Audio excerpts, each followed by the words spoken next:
Hello family, welcome back to my channel. কেমন আছো guys তোমরা? আমি মোটামুটি আছি। তোমরা কেমন আছো সেটা কমেন্টে আমাকে জানিও। আজকে কি রান্না করছি আর সবটাই শেয়ার করব। পুরো ভিডিওটা দেখো, স্কিপ করো না একদমই। তো এখানে একটা বড় সাইজের বেগুন নিয়েছি, কারণ এখন তো প্রচণ্ড পরিমাণে ঠান্ডা, মানে বাইরে মারাত্মক ঠান্ডা, আর আমাদের ঘরেও কিন্তু প্রচুর ঠান্ডা। কেন জানো তো? তার কারণ আমাদের তো কাঁচের জানলা, আর কাঁচের জানলা না যত ভালো করেই তোমরা বানাও, তো কাঁচের জানলার চারিদিক দিয়ে কিন্তু ঠান্ডা ঢোকে। শীতকালটা কিন্তু একদম মানে মানে খুব বাজে লাগে অ্যাকচুয়ালি, কারণ ঘর তুমি যতই প্যাকড আপ করে রাখো না কেন, কাঁচের জানলা দিয়ে কিন্তু ঠান্ডা ঢুকবেই একদম। তার উপরে আমরা তো জলের মাঝখানে থাকি, তো শীতকালটা একটু কষ্ট হয়, জানো তো। এখানে আমি কথা বলতে বলতে টমেটো একটা পুড়িয়ে ফেলেছি, আর বাকিগুলো পুড়িয়ে নেব। আর মানে কাঠের উনুনে না, দেখবে বেগুন পোড়া, আলু পোড়া, টমেটো পোড়া এগুলো খুব ভালো লাগে। আর এগুলো শীতের সময়েই ভালো লাগে বেশি, দেখবে। তো বেগুনটা আমি কিভাবে কাটলাম তোমাদের বলে দিই। ছুরি দিয়ে না, এদিক থেকে ওদিক পর্যন্ত মাঝখানটা একদম কেটে নিতে হবে লম্বা করে। তারপরে এইভাবে না দু সাইডটা দেখে নিতে হবে যে ভিতরে পোকা টোকা নেই তো। বেগুনের দু সাইডটা কিন্তু জোড়া আছে, খালি মাঝখানটা আমি কেটে নিয়েছি লম্বা করে। তারপরে না ছুরি দিয়ে এইভাবে একটু গেঁথে গেঁথে নিতে হবে এই সাইড থেকে ওই সাইড পর্যন্ত, মানে ভালোভাবে আর কি। তাহলে কি হবে, বেগুনটা যখন পোড়াবো না খুব সুন্দরভাবে আর খুব তাড়াতাড়ি এটা সেদ্ধ হয়ে যাবে। যাই হোক, এই টমেটোটা হয়ে গেছে পোড়ানো, এইবার এটা তুলে নিয়ে আরও একটা টমেটো দিয়ে দেব। আর পোড়া জিনিসটা না, মানে আমাদের ওই বাড়িতে না খুব একটা হয় না, জানো তো। কারণ হচ্ছে যে বাচ্চাদের জন্মবারে পোড়া জিনিস খেতে নেই। তারপরে শনিবার, মঙ্গলবার, বৃহস্পতিবার, অমাবস্যা, পূর্ণিমা, একাদশী, দ্বাদশী এগুলোই পোড়া জিনিস খায় না। তো ওই বাড়িতে এগুলো বেশি মানে আর কি। তো আমিও মানি, বাট ওই বাড়িতে একটু বেশি মানে। তারপরে ওই বাড়িতে সেই ক্ষেত্রে কি হতো জানো তো, আমার মা যেটা করতো, বেগুনটা এইভাবে বসিয়েছি বলে জুনের খুব ভালো লেগেছে, ওই জন্য জুন হাততালি দিচ্ছিল। সত্যিই দেখতে ভালো লাগছে, কিন্তু এইভাবে বেশিক্ষণ সোজা রাখা যাবে না বেগুনটা, কারণ বেগুনটা যখনই একটু নরম হয়ে যাবে এটাকে কাট করে দেবো আর কি। যাই হোক, তো ওই বাড়িতে আমার মা কী করতো জানো তো, যেভাবে মানে বেগুনকে মানে ভাজা করে খাওয়া হয় আর কি, তো ভাজার মতো করে কেটে নিত, নিয়ে না একটা কড়া নিত, কড়ায় তেল টেল কিছু দিত না, কড়ায় সরাসরি মানে বেগুনগুলোকে মানে সাজিয়ে দিত, যেটাকে বলে বিছিয়ে দেয়া।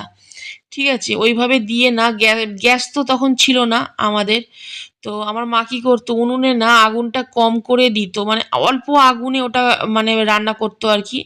তো তারপরে একটা ঢাকনা লাগিয়ে দিত, নুন টুন কিচ্ছু দিত না, শুধু বেগুনটাকেই কড়ার চারিদিকটা মানে সাজিয়ে দিত, দিয়ে একটা ঢাকনা লাগিয়ে দিত, ডিশ টিশ কিছু একটা ঢাকনা দিয়ে দিত। তারপরে ওটা না স্টিমে হতো, মানে ওই যে ভাপটা হবে না, ভাপে ওটা খুব সুন্দরভাবে মানে ইয়ে হবে, ওটা সেদ্ধ হবে, প্লাস হচ্ছে একটু কড়ার গায়ে লেগে লেগে যাবে, কড়ার গায়ে যখনই লেগে যাবে আর কি, তখনই একটা মানে এই যে পোড়া পোড়া, এই পোড়ার গন্ধ কিছুটা কিন্তু চলে আসবে। হয়তো এত সুন্দর পোড়ার গন্ধ আসবে না, কিন্তু খুব সুন্দরভাবে ওটা একটা গন্ধ চলে আসতো।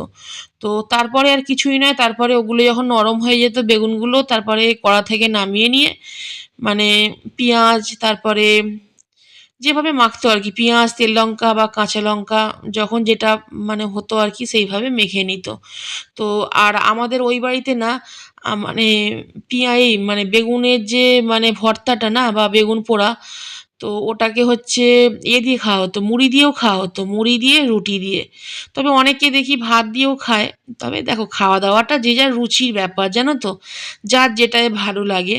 তবে আমাদের বাড়িতে সবাই কিন্তু এটা মানে রুটি দিয়েই বেশি পছন্দ করে। আর জুনের মানে বাবার না মানে খুব পছন্দের একটা খাবার রুটি আর বেগুন পোড়া। আর বেগুনের সাথে যে টমেটোটাও পোড়ানো যায় এটা আমি জানতাম না, জানো তো। এটা আমি প্রথম জেনেছি জুনের পাপার কাছ থেকেই, কারণ বিয়ের পরেই যখন আর কি মানে বেগুন পোড়ানোর কথা আমাকে বলতো, আমাকে দেখিয়ে দিয়েছিল।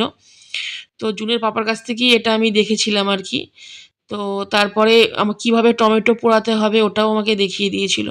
তারপরে এতে ধনেপাতা, কাঁচা লঙ্কা, বা হয়তো অনেকে কাঁচা লঙ্কা খায় না, সেই ক্ষেত্রে তেল লঙ্কা করেও মানে দেয়া যেতে পারে, যে যেভাবে খুশি এটা মেখে খেতে পারে। তবে আমি কিন্তু আজকে এতে কাঁচা লঙ্কা দেব না।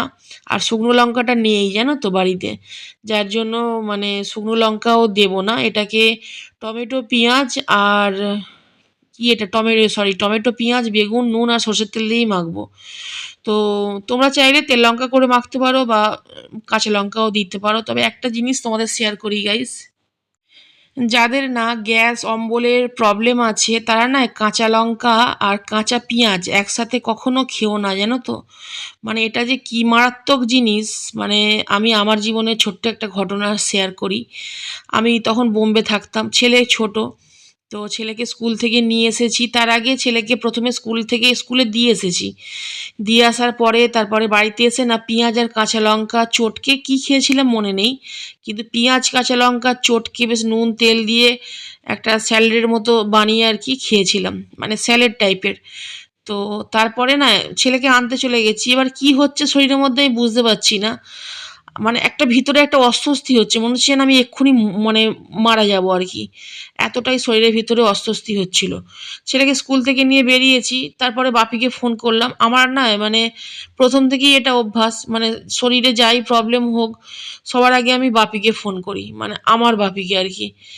মানে হয় না বাচ্চারা কেউ থাকে মায়ের কথা মনে পড়ে, কেউ হয়তো যখন বিয়ে হয়ে গেছে হয়তো বরের কথা মনে পড়বে। আমার এগুলো মায়ের কথাও মনে পড়ে না আর আমার বরের কথাও মনে পড়ে না। আমার যখন শরীরে কোনো কষ্ট হয় আমার সবার প্রথমে আমার বাপির কথা মনে পড়ে আর বাপিকেই ফোন করি আমি।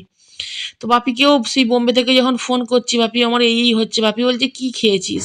তখন বাপিকে বললাম যে বাপি আমি এরকম না লঙ্কা দিয়ে আর পেঁয়াজ দিয়ে চটকে খেয়েছি। বাপি তখন বলে ওই জন্যই তো ব্যাপারটা হচ্ছে, তুই সরাসরি ডাক্তারের কাছে যা। তো ডাক্তারখানা গেলাম, মানে ওখানে তো ডাক্তার বলতো ওখানে তো হসপিটাল। তো আমি সরাসরি হসপিটালেই চলে গিয়েছিলাম, যেখানে আমার ছেলেকে দেখাতাম। সেখানে মানে বড়দেরও দেখে আর কি, বড় হসপিটাল ছিল। তো তারপর ওখানে গিয়ে সেই এত কষ্ট হচ্ছে না, মনে হচ্ছিল বাপিকে আমি কাঁদছি আর বলছি বাপি আমি এক্ষুনি মনে হয় মরে যাবো, আমি এক্ষুনি মরে যাবো।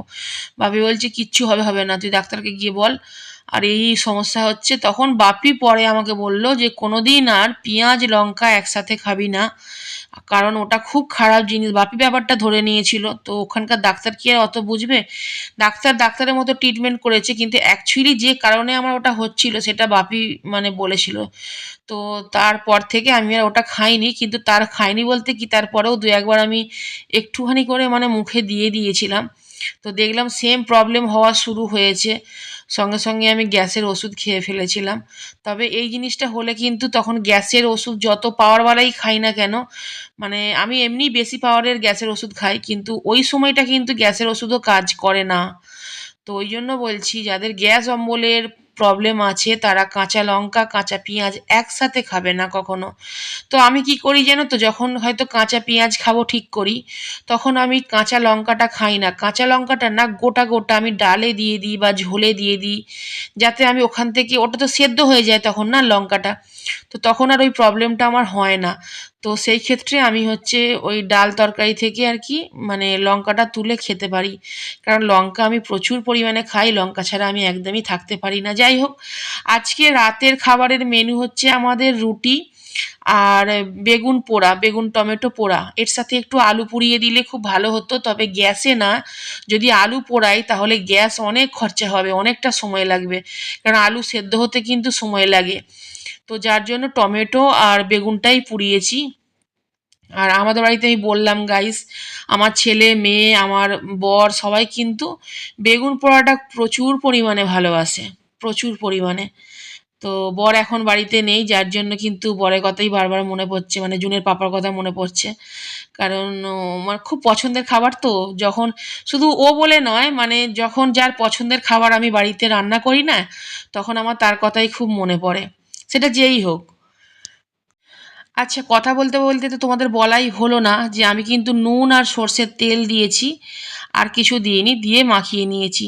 তো যাই হোক, এটা ছেলের খাবার। তো জুন বলছে আমাকেও তাড়াতাড়ি খেতে দাও, খুব সুন্দর গন্ধ বেরিয়েছে। ও অনেকক্ষণ ধরে বলছে যে মামি খুব ভালো একটা গন্ধ বেরিয়েছে। তো যারা যেটা পছন্দ করে সেটা যখন রান্না হয় না, তখন তার গন্ধতে তাদের খিদেটা কিন্তু আরও বেড়ে যায়। যাই হোক, আমার ছেলে কিন্তু ঘুমোচ্ছিল সোফায়। তো এখন মানে চুপচাপ আর কি উঠে বসে পড়েছি, অনেকক্ষণ ধরে ডাকা হচ্ছিল ওকে।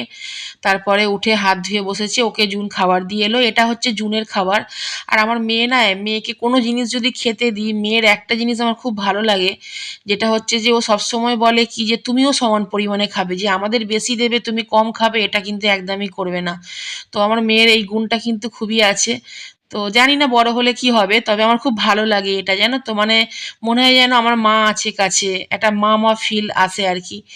তো মানে শাসন শাসন ব্যাপার একটা আসে। ও বলে সবাইকে যখন তুমি বেশি বেশি দিচ্ছ তুমি কেন বেশি খাবে না। তো ওই দেখিয়ে দিল যে এইভাবে ভাগ করো, করে তুমি রাখো হাফ আর আমাকে হাফ দাও। আর যে কোনো এই ধরনের রান্না বান্না আমার ছেলে বেশি ভালোবাসে বলে না, আমার ছেলেকেই দেয়া হয় বেশি। তো তারপরে মেয়েকেও দিই, কিন্তু মানে ছেলে যেহেতু বড় ও তো বেশিটা খেতে পারবে, মেয়ে তো পারে না সব সময়। যাই হোক, এটা মেয়ে আজকে খেয়ে বলবে কিরকম হয়েছে।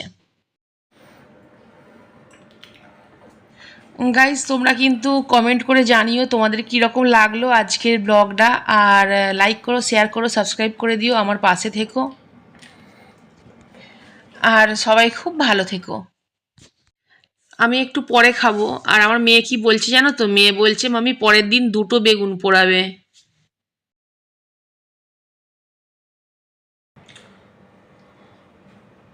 মুখে ঝুলছে।